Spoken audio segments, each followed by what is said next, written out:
Assalamualaikum warahmatullahi wabarakatuh. Alhamdulillah, selalu saja kita memuji Allah atas segala nikmat yang dilimpahkan kepada kita, termasuk bisanya kita hadir bersama-sama di majelis ilmu ini, yang semoga kita memohon kepada Allah Subhanahu wa taala mengikhlaskan niat kita dan menjadikan ini sebagai tambahan amal kita, dan semoga dengan syukur ini Allah Subhanahu wa taala selalu mengisi hidup kita dengan umur yang tersisa diikuti dengan ilmu dan juga amal-amal saleh. Juga selanjutnya kita panjatkan salawat dan taslim kepada Nabi besar Muhammad sallallahu alaihi wasallam, di mana beliau yang telah membawa kepada kita hukum halal haramnya Allah sehingga kita punya panduan hidup, dan tentu ini sebagai bentuk kepatuhan kepada Allah yang telah memerintahkan kita untuk mengucapkannya, dan kita berharap juga dibalas oleh Allah seperti yang sudah dijanjikan, yaitu 1 kali salam hormat akan dibalas dengan 10 kali tambahan rahmat. Kisah tentang fitnah yang tersebar bahwasanya Ummul Mukminin ibunda terhormat Aisyah radhiyallahu anha berzina dengan sahabat yang mulia Safwan, yang sudah pernah kita ceritakan masalah itu tentunya, di mana ini berita bohong, gitu kan. Tetapi disayangkan pada saat itu banyak di antara muslimin bahkan menjadi berita yang hot news waktu itu di Madinah. Saya pakai istilah ini karena di Indonesia sudah biasa pakai ini, bukan karena mau dianggap bisa bahasa Inggris ya. Jadi betul-betul pada saat itu berita itu dijadikan sebagai bahan pembicaraan sebulan. Tidak berhenti. Gitu. Dan yang uniknya orang-orang yang sangat dekat dengan Nabi SAW ikut-ikutan membenarkan, mereka berkata dengan bahasa-bahasa seperti itu. Sampai ipar Nabi SAW Hamna binti Jahash. Ini ipar Nabi SAW, saudaranya Zainab binti Jahash. Akhirnya dicambuk 80 derah karena sebarin berita yang tidak benar karena prasangkanya. Begitu juga dengan penyair Nabi SAW. Ya. Kemudian juga salah satu sahabat Nabi yang lain sepupunya Abu Bakar, Hasan bin Thabit, dan juga Musrih bin Abi Musrih. Dan ketiganya akhirnya dicambuk pada saat itu. Dan kita sudah tahu ada justru orang yang dipuji oleh Allah Subhanahu wa taala, yaitu Abu Ayyub Al-Ansari dengan istrinya Ummu Ayyub radhiyallahu anhum majma'in, karena pada saat Abu Ayyub atau Ummu Ayyub bertanya, "Wahai Abu Ayyub, bagaimana pendapatmu dengan isu atau berita gosip yang tersebar itu?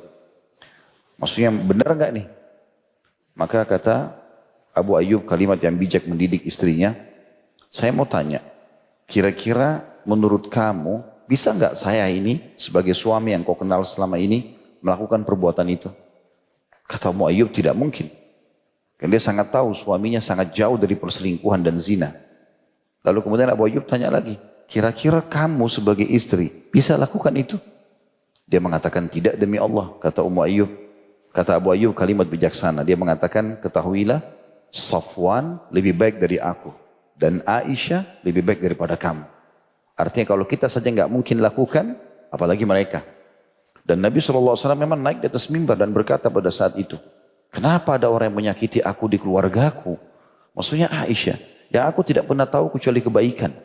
Dan kenapa ada yang menuduh juga sahabatku yang tidak pernah aku tahu kecuali kebaikan dan tidak pernah masuk ke dalam rumahku kecuali bersamaku.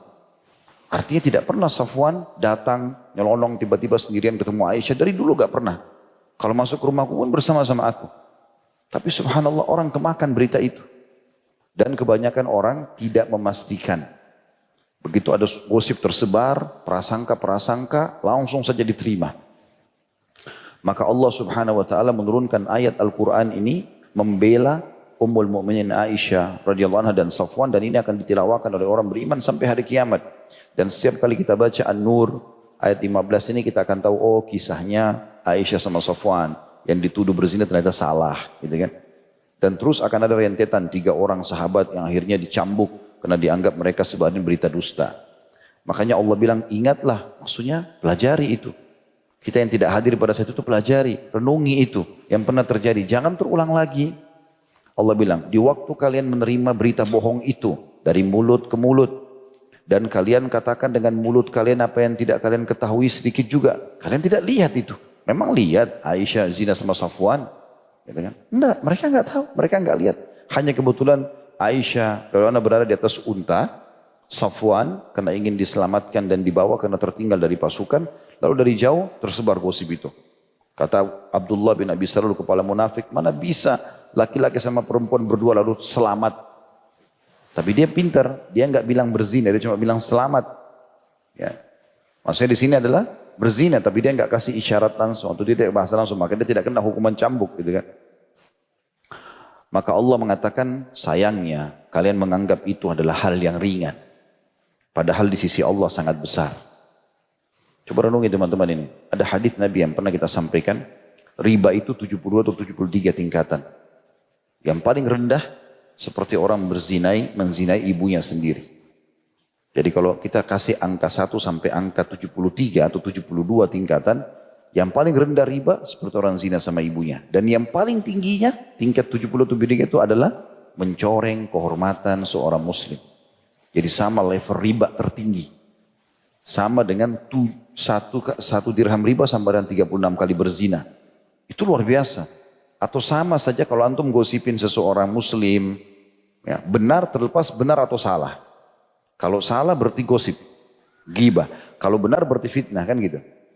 Maka itu sudah cukup kita mendapatkan pada saat itu panen dosa sama dengan 73 kali berzina dengan ibu sendiri.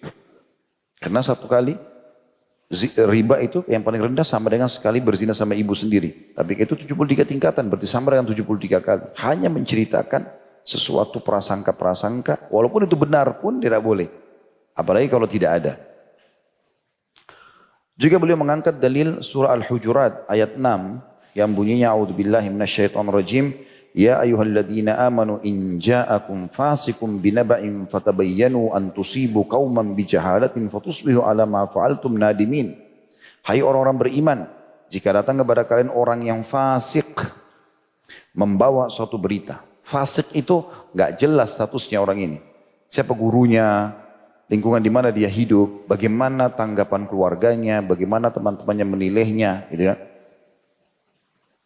Maka periksalah baik-baik, periksa dengan teliti agar kalian tidak menimpakan satu musibah kepada satu kaum tanpa mengetahui keadaannya yang menyebabkan kalian menyesal atas perbuatan kalian itu. Makna menyesal ini kalimat santun dari Allah SWT, artinya kalian akan saya hukum dengan berat nih. Jadi hanya sekedar nerima, gosip. Makanya teman-teman, kalau ada informasi yang sampai kepada kita, yang kita lakukan beberapa hal. Yang pertama sekali, tanya dulu. Ini ada hubungannya sama saya enggak? Enggak ada hubungannya sama antum, anggap tidak dengar. Cukup ingkar mungkar, ya Allah perbaiki. Ya Allah berikan hidayah. Kalau hubungan sama antum, nama antum dibawa-bawa, oke. Kalau enggak, jangan ikut-ikutan. Enggak usah masuk ke zona orang lain. Masih banyak urusan kita yang harus kita selesaikan. Kemudian setelah itu, kalaupun ada hubungan sama kita, tabayun. Cross check dulu. Cross check pun itu betul-betul mendengarkan informasi dan melihat bukti-bukti. Karena orang fasik itu, salah satu cirinya, mereka kalau menyebarkan gosip, mereka punya argumentasi, bukan tidak punya. Syaitan membantu mereka membuat argumentasi itu. Seakan-akan betul-betul dia gambarkan di depan kita, kalau ini benar orang melakukannya. Apa Allah sebutkan tentang ciri orang munafik dalam surah Munafik? Nabi Muhammad SAW sendiri bisa terpengaruh dengan mereka. Karena mengatur retorika, menyusun data-data palsu, segala macam untuk menyesatkan atau menyalahkan orang yang sedang dia tuduh. Allah mengatakan, a'udzubillahi minasyaitonirrajim, wa in yaqulu tasma' liqaulihim. Ya. Wa idza ra'aitahum tu'jibuka ajsamuhum wa in yaqulu tasma' liqaulihim. Ada dua cirinya.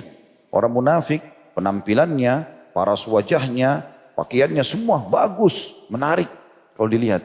Plus kalau dia berkata, kau akan mendengar hai Muhammad, dari retorika yang disusun. Padahal mereka itu dusta. Makanya teman-teman cross check, dan cross check itu bukan hanya sekedar data-data. Sumber yang sedang menyampaikan kita ini orangnya benar gak nih? Kalau zaman dulu ulama hadis untuk menilai orang itu layak jadi rujukan dalam sanad hadis dipelajari, dicari tahu siapa guru-gurunya dulu.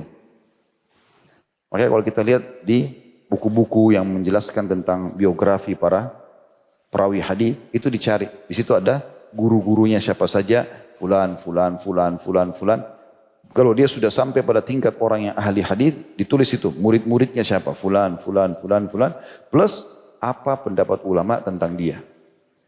Itu baru orang itu bisa diterima informasinya. Kita sekarang subhanallah nggak tahu orang ini dari mana asalnya, siapa gurunya, ya bahkan mungkin kalau kita tanya keluarganya mungkin dia buruk di keluarganya. Keluarganya sendiri mungkin nilainya buruk. Tapi subhanallah banyak orang mengambil informasi dari dia. Itulah yang luar biasa di sini. Dan akhirnya akan menyesal. Karena kalau dia salah bagaimana dia perbaiki. Apalagi kalau meninggal belum sempat minta maaf. Ini sulit gitu kan. Juga hadis yang diangkat oleh penulis. Ini semua masih baru kita baca dalilnya ya. Akan lebih dalam kita bahas insyaAllah sebentar. Abu Mas'ud atau Hudzaifah secara marfu disebutkan dari Abu Mas'ud atau Hudzaifah radhiyallahu anhuma secara marfu, bi'sa matiyatur rajul za'amu, sejelek-jelek kendaraan seseorang dalam berbicara, berinteraksi, tanda kutip mereka menyangka ya, kayaknya begini, sepertinya orang itu bilang ya. Hadis ini riwayat Abu Daud dengan sanad sahih.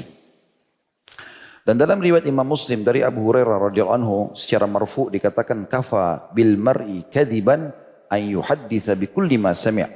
Cukuplah seseorang itu dianggap berdusta dengan mengatakan semua apa yang dia dengar. Dan tentu hadis ini semuanya adalah hadis-hadis yang sahih, ya.